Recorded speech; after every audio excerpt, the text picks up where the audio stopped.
Yes, no, never. Yo, Damn, that brother was late with that. Bam! He was just about to hit his number.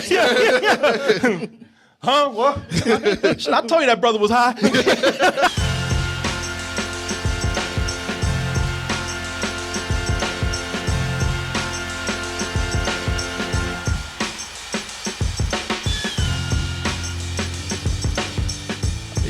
Valentine's Day is tomorrow. That's the point of a Valentine's Day sale. It only lasts up until the day.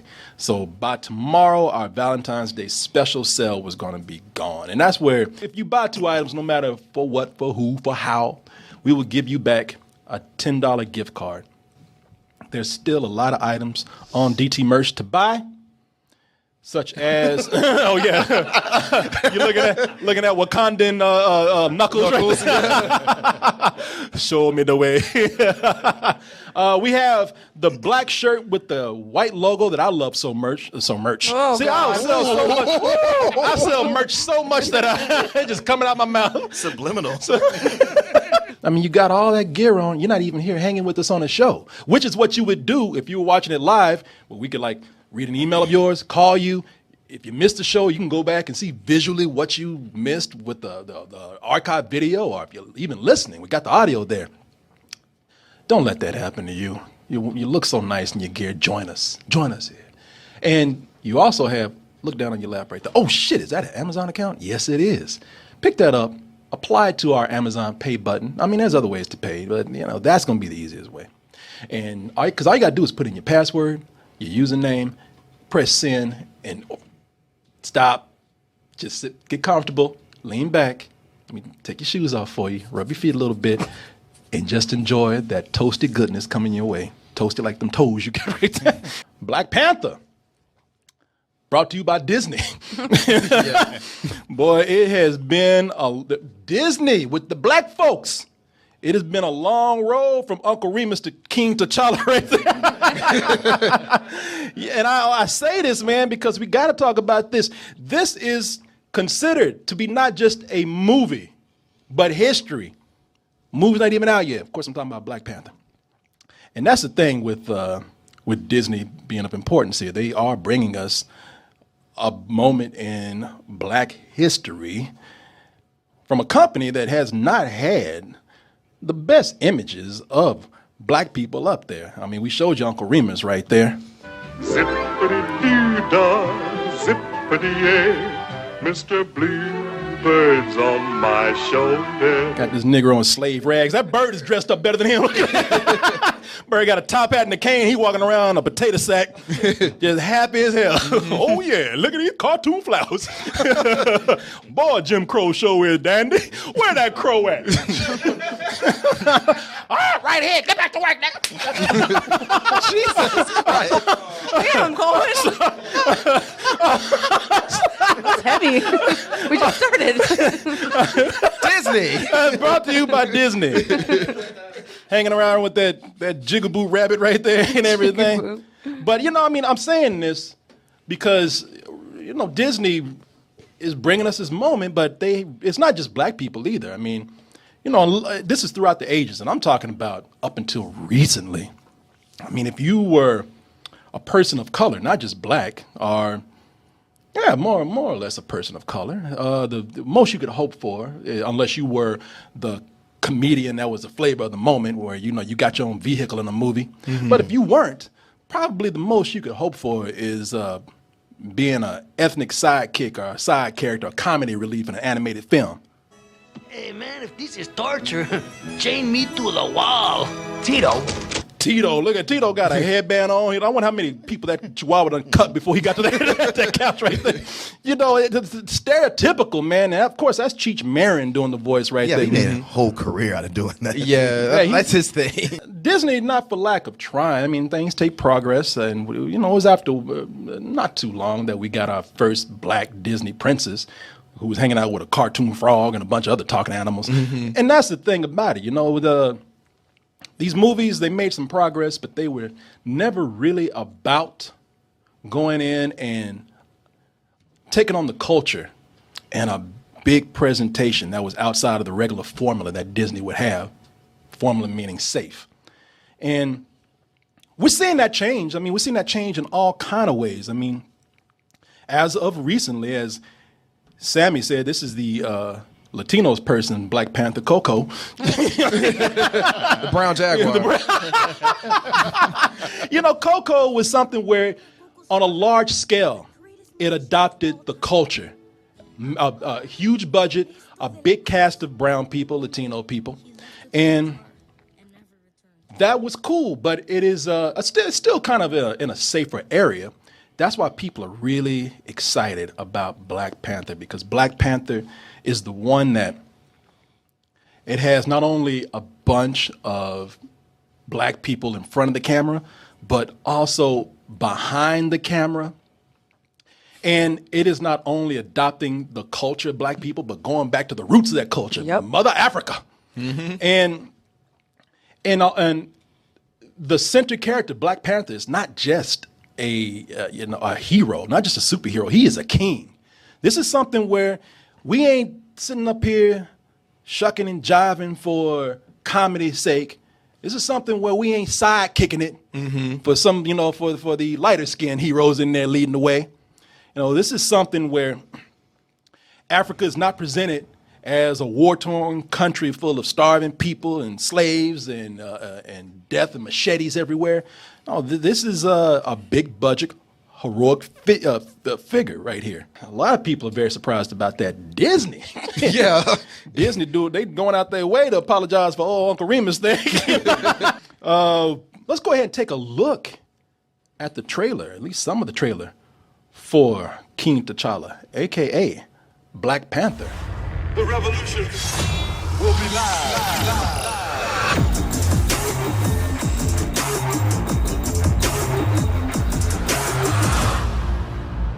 I remember the day that I saw that trailer, I believe my words were, shit! I knew that was coming. You didn't know shit. Even the white folks out there talking about, the blackness of this movie. It's so wonderful.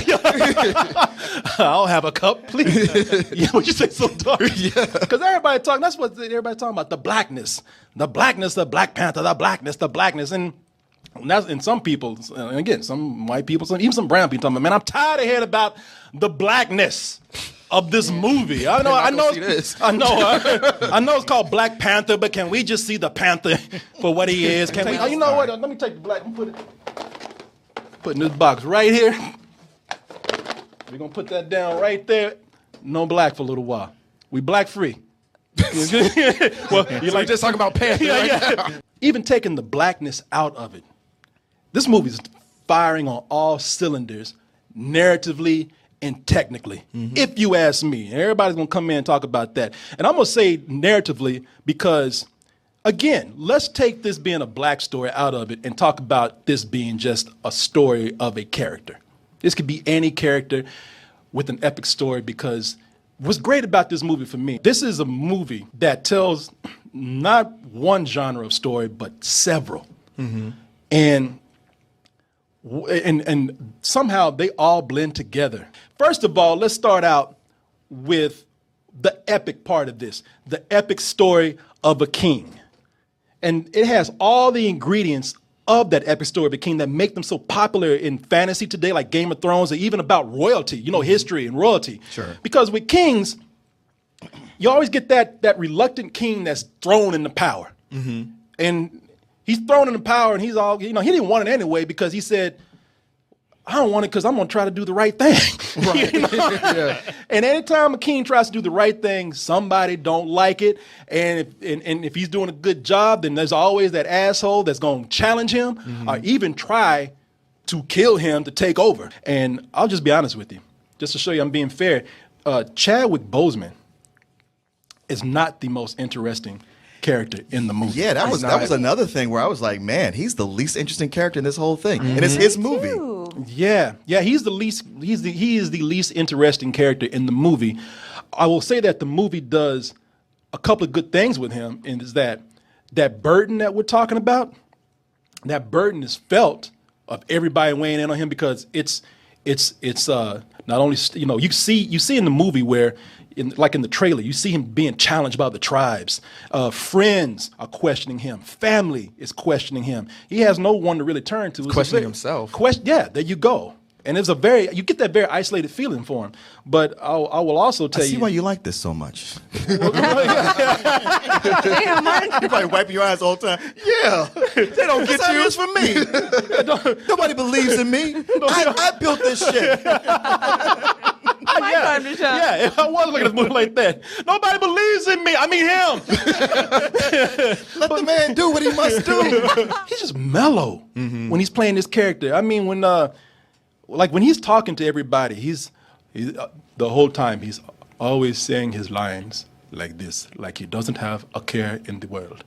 And I'm like, and at times you even question him. It's like, is this brother high? Because his eyes always have drooped. You're right. I think he was concentrating on maintaining his accent. Yeah. Okay, I have to do this. Yeah, his brother, I swear when you ain't seen him, he's behind a corner smoking something, You know, high on that Panther shit.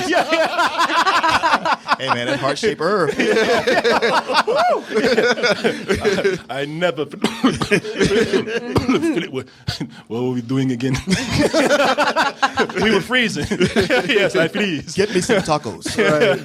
But the thing you say about the way he talks is like, yeah, it's very reserved, but like he says everything with purpose. Like there's moments where characters will be like, no, you're not going to do this. Like I wish you would stop me. Yeah. It's definitely not an acting thing. It's just his presence, his character. The only thing that really keeps him from being a non-character is that they do have that burden on him, and he does feel like someone who's trying. If there's anything that's going on with him, he does his transition from being a prince to a king with elegance. And you can almost look at it like, okay, you know what? He's just keeping it together for a time of potential turmoil. Yeah, it just feels like, the country is doing its own thing. They just lost their king, so you don't really know what is going on in his head, but like kind of with his face, you can read his emotions. He's like, okay, I got to keep a strong face for my country, but on the inside, like I just lost my dad. I don't know if I should have this power. I don't know, these people around me, are they my squad or not? So it always feels like he just has this whole quiet melancholy thing going on with him. I think right there,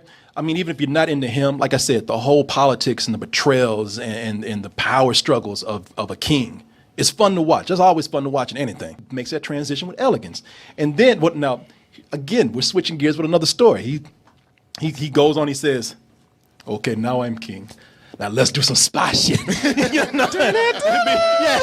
do that Black Bond shit right there. And the movie turns into, when they said this was a James Bond film, they weren't lying, man. I mean, to the point where they just have about Q division in there. Yeah, man, they pretty much rip off James Bond with this. Because as I was saying, they give him gadgets that are made by his own personal Q. And his own personal Q, I will say, at least it's funny because it's played by a female and it's played by his sister. Oh my God, it's played by his sister.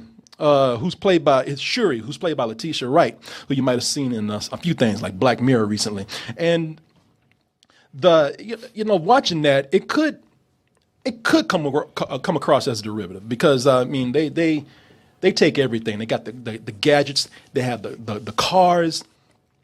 It's, I guess, just again, seeing a different kind of lead character play that, whether it be a black person or a female in those positions, makes it a little bit different. But even again, taking the black, God damn it! Oh, I know this thing, I'm used to having a mug. Even if you are looking at it as something that, okay, I've seen this kind of spy format before, it's still kind of fun. Let's go! Hey, look at your suit. You've been taking bullets, charging it up with kinetic energy. Ready, go! I want him to do that so bad. And let's, again, the different thing there is that we've always said James Bond is a superhero practically. Sure. So it's cool to see a superhero be a super agent at this moment. It did feel like a James Bond thing without having the whole Bond girl thing pop up. Luckily, that did not happen. But yeah, they have all the cool tech stuff. They have the vibranium used damn near everywhere because there's so much of it in Wakanda. So yeah, it added a nice touch to it. Yeah. I mean, it's James Bond to having Q division and a big scene in a casino. I know. Gambling, and then followed by a car chase with a hot sports car, which they are pimping in real life. Yeah. Yeah, no, that is true. How about you? Well, I feel like sometimes with action movies, like James Bond and some of the other superhero movies that I've seen, they have these action parts that are just like, okay, I'm over it. Why do you guys keep doing this? We don't have to, like, you're just showing off. But like in this movie, every action part had a purpose and I wasn't bored. It wasn't too long. It wasn't overdrawn. And somebody like me who really doesn't give a fuck about action movies at all, this I was like into every single second. Yeah, and like I said, man, they made them fun. And if nothing else, we know what we're watching. We're watching a superhero movie. Let them do superhero shit. That's fine. And Mark, I got you, man. The casino stuff is in there. But a good point that you made, Korey, is that we do have Bond girls, but they ain't gonna fuck you. They gonna fuck you up. Yeah, they will fuck you up. Yeah, you know, we have the Dora Milaje, they led by the character Okea, who's what's her name from Michonne Danae Gurira, and getting a little help by Lupita Nyong'o, who's a spy in the film herself. And again, those elements of having these women be empowered, having these women kicking ass right next to a James Bond type character, adds a new element of not only fun but empowerment to it that separates it from the typical spy genre. It's now or never. Yo, I love that part. Damn, that brother was late with that reaction right there. Bam! He was just about to hit his number. Huh? What? Shit, I told you that brother was high. 5 minutes later, what was that? It was basic James Bond. I got what they were doing, and it's not what the film was about, so I was okay with it. Okay. I appreciate your honesty, Martin, because there's a lot of black people waiting outside waiting to beat your ass. Yeah, I feel like they did an even better job than Wonder Woman did for me, because I felt like they actually had some kind of force behind them just outside of being a strong person. Yeah. And they captured an African household with the woman being super in charge. Oh, hell yeah. Don't let mama come in when you messing up. Boy, I told you, clean up this goddamn room. Fucking around and running my light bill. You know how everything runs up your light bill. Who left the refrigerator door open? I guess it was him. Yeah. You tell your friends to go home now. Y'all get home. And it still manages to be a superhero movie on top of that. It's a lot of things where we see a lot of this doing and appearing to give you visually what we want to see in a superhero movie. I mean, after all, this is a Marvel film, so we expect to see super heroics. And I mean, like I said, anything new that we haven't seen before? Well, yes and no. You know, this being a superhero movie, you know, we get the costumes, we get the lasers, the spaceships, the fights, you know, that go down with ease. The supervillains and superheroes fighting each other. And because they chose to, because they chose to actually do this in the Marvel universe, they somehow still managed to keep those themes in line with other films. But that's about where that ends as far as this being a movie that stands on its own while taking the black identity out of it, at least for myself. Can I put that black back out now? Take it out the box, Cone. All that blackness out of there, yeah. Every last drop. Yeah. You know, because you cannot watch this without the black identity being a factor here, because that's what's going to separate this movie. Everybody's talking about Marvel, that formula. You know, that soda getting to be lame now. If that formula, we know what it is. We've seen it over and over again. There's no more surprises. We don't need it. Well, with the black identity in this movie, that's what makes this movie so amazing. And it's, again, not because it's just black, but because they chose to take this, you're going to hear this term a lot, this Afro-futuristic approach to it. They've managed to create a movie. Now, whether you like the story or not, as far as seeing something, I don't think I've seen anything of this magnitude like this ever before. It chose to make Wakanda a living, breathing character of its own. And they do it so well because they do take what we look at as what we think about when we see Africa, third world country. Mm-hmm. They've taken that. Or jungle. Our jungle, yeah. But as far as Wakanda goes, if you don't know what Wakanda is in the movie, it's or you haven't read any of the comics, it is a hidden country from the world because a long time ago, this comet fell down and it deposited vibranium. Think of that as this really, really, really high value, yeah, valuable material. And they can make all these weapons and futuristic things that the rest of the world hadn't seen. So they have to keep themselves hidden. Captain America's shield is made. Exactly.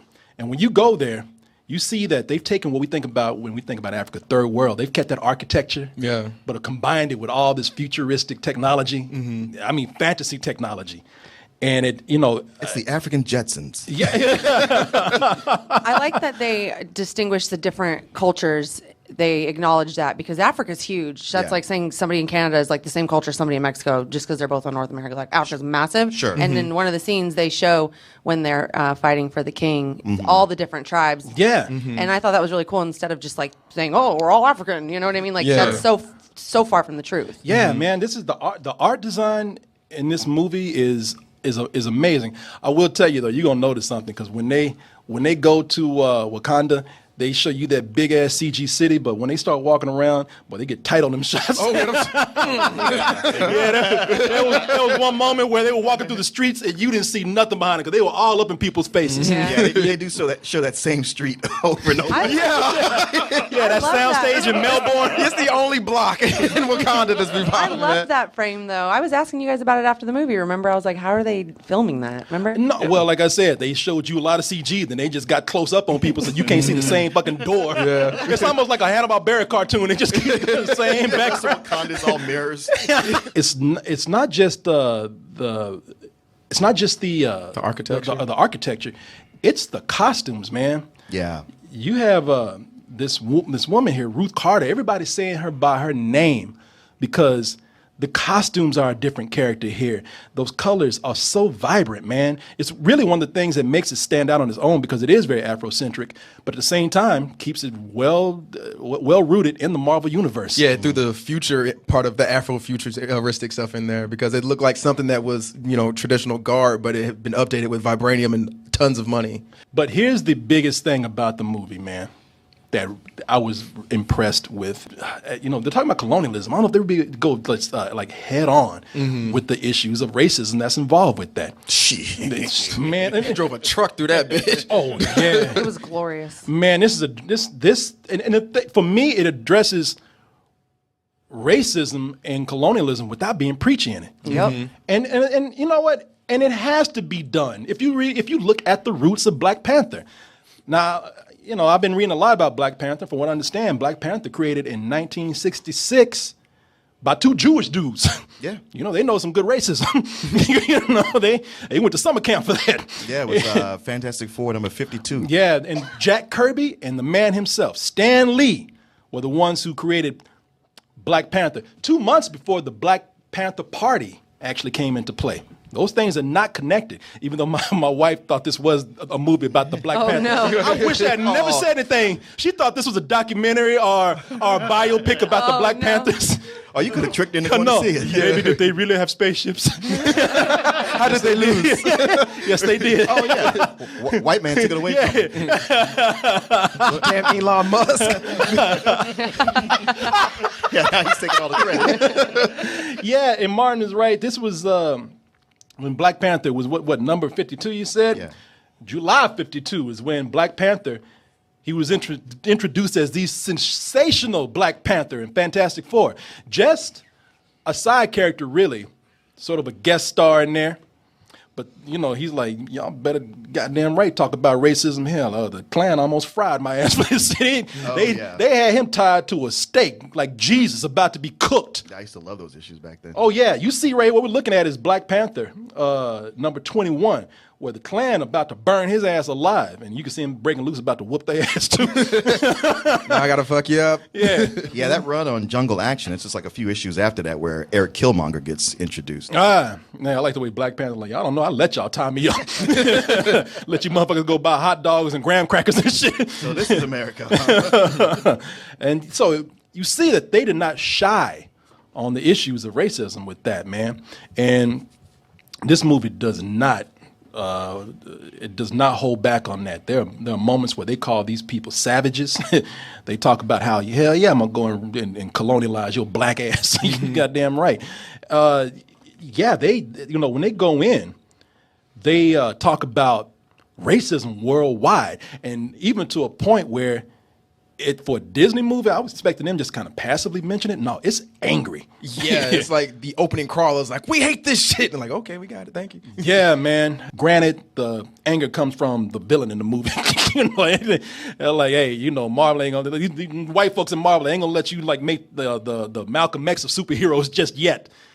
But what I will tell you is that they went as far as they could because they said, all right, this brother, he's a villain. He's mad. He don't like white folks, but I get where he's coming from. Yep. Yeah, he's one of the most sympathetic villains they've had because you get it. And what I was shocked by, because so much of this has been people saying like, well, he's an African hero, but how much is this going to be about African Americans? And it delves deep into the animosity between Africa and African Americans. Yeah. Way more than I ever thought. Oh, no, we're talking about Eric Killmonger, played by Michael B. Jordan.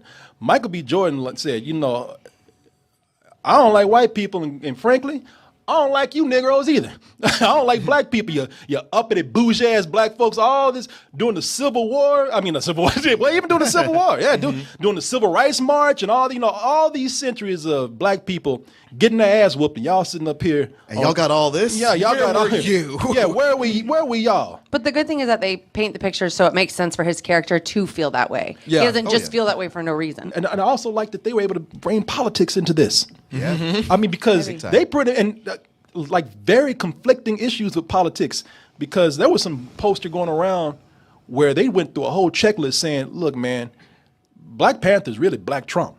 He's all right. And they went through a whole list, and somebody sent me this, and I was like, I don't know about that, but during the movie, I was like, check, yeah, he's all that. Yeah. Everybody, and Wakanda is all that. Wakanda's very isolationist, man. Yeah, I wouldn't say he's that, but it's definitely the nation is. No, see, there was something he said. It was like, all right, yeah, you would definitely like this. Yeah, no, he bought into all that, man. They were xenophobic. They didn't like outsiders. They were very to themselves. They didn't trust people, and for good reason. For good reason, yeah. But also to a point where it was just like, yeah, well, I mean, even then, maybe you need to lighten up a little bit, because when give a little bit. Yeah, when Killmonger comes in, I was like, yeah, y'all need to pull back a little bit and hear what this man is saying. All the white people was like, but what is in there for me? Well, you got Bilbo, and Martin Freeman actually has a bigger role in the movie than I thought, and a very heroic role in the movie. I actually liked him in the film. He has a bigger role than you think, but it doesn't take over the movie. It's not like, here's our white savior. It does not go that far. No, as what do you call it, Agent Ross, who we got to know in Civil War. Right. In Civil War, he's probably my least favorite thing in Civil War, because he comes in so late and he's doing this I'm from nowhere USA accent. So having him here doing the same kind of accent, not really getting to know him on any kind of level more than that, but being there so much, I was kind of wish he wasn't here. Now here's where I get into my flaws. You got flaws? Believe it or not, man. Ooh, this is where you're going to get torn apart. I'm tiptoeing around them too. Now, just hear me out. Some of those vibranium sneakers. I like Andy Serkis, and I like Ulysses Claw, and he was fun in the movie, but he was really reduced to being a cackling villain through the whole thing. Cackling. Did you notice how he still, from Planet of the Apes, he still had that ape walk? He got the car, dragging his knuckles on the ground. Get your hands up. Are you drunk? Yeah.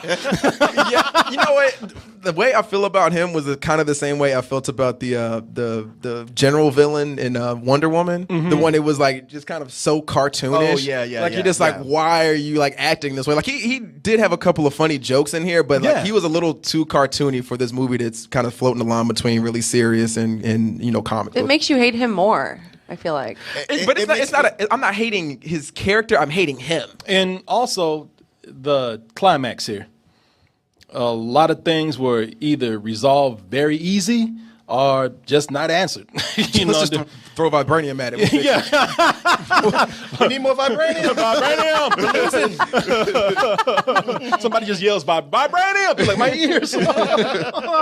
Yeah, they just did. It's a superhero climax that we get here. Now I will say that because we see a lot of things happen here, like the strong women that are in there that take charge on the battlefield. that is something that's cool there. There was some emotional weight in there, but there's also some predictable things that happen with it too. And, it's nothing special. It's just more or less, maybe slightly above average. Mm-hmm. Did it live up to what I saw in the trailer? In the excitement I had for all the teasers and trailers that came out? I mean, maybe not. Maybe that was impossible to reach that. But do I think that this is a movie that told not one, but a lot of great stories well, or did it tell a lot of stories greatly? I think they did. I think that this movie was executed very well. We just described the villain. I mean, but to have a villain like that, like I said, I will be the one to say it. Right here. Look at me, God damn it. I do think that this is the best villain that we've seen since the Joker. Now I know don't say that take that as this is the next Joker. No, I have not seen a villain go in and be that much more sympathetic and yearn to be cared for than the heroes in a movie. And that's not a flaw with the heroes. That's because they had a Marvel. Everybody said they had a villain problem, and they corrected this amazingly. And don't go in there and get your hypes up because get hyped up about it because it does have some flaws. But do I think it's a great film? Hell yeah, man! This is right behind it. Better Than Sex. I'm proud to be alive to watch this movie right here. Thankful. Yeah, I'm watching it again this weekend and cannot wait to go see it again. Gonna go see this shit in IMAX. Ooh. You already got your ticket? No. So I ain't going to see shit. You ain't seeing it this weekend. I'm just going to go to a white person. Get up. just dress like that. Yeah. It's me.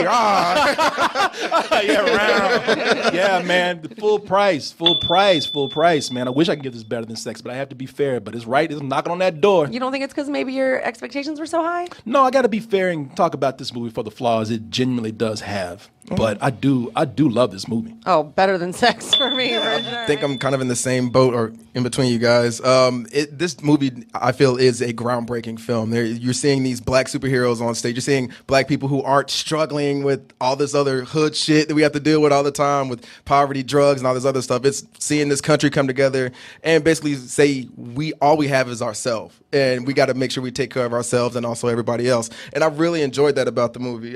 There are some things in here that are drawbacks for me. Like I said, Claw wasn't that great of a character.